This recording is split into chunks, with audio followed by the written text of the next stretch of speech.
A stylish alternative to standard window treatment is to use PALLISIDE window facings. They suit box corners perfectly. Start by measuring the height of the window flange. Cut 2 window-facing base pieces to this length and fit one on either side of the window, firmly against the flange and lined up with either end. Fix them to the weatherboard peaks using pan head screws.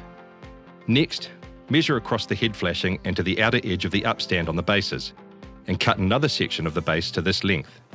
This will be equivalent to the window width plus 180mm, 90mm each side. Install wedge packers above the head flashing. Use tape to hold these in place. Place these at 300mm centres, lining up with the battens beneath where practical. Tear the tab off the facings base you just cut and screw this onto the packers, being sure to line it up with the base pieces. Cut the facing head cap to the same length as the base you've just installed. Clip the cap into place on the base. Measure and cut a sill base clip and fix it below the sill of the window at 300mm centres. The base clip should extend out to the end of the facing bases on either side of the window.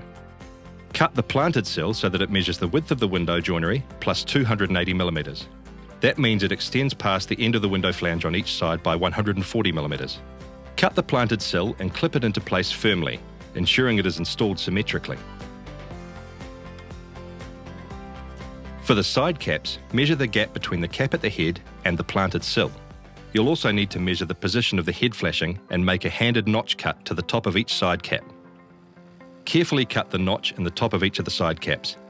Also, make a 7-degree cut to the bottom edge to match the angle of the planted sill. Clip the side caps in place firmly. For the finish over the top of the window, measure the planted sill and cut a length of window head cap to the same length. Rip the cap at a 15-degree angle down its length to create the rake angle of the head cap. Apply a length of high bond double-sided tape along the cut edge of the head cap and fix above the window facing cap.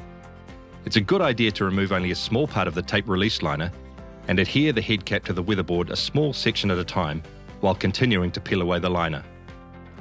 Now measure and cut the window scribers to sit neatly between the head cap and the planted sill on either side of the window.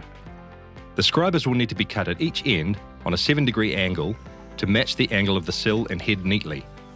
Apply a bead of glue down the length of the scriber and press on firmly. Finally, prepare and glue the end caps to either side of the planted sill and the head cap.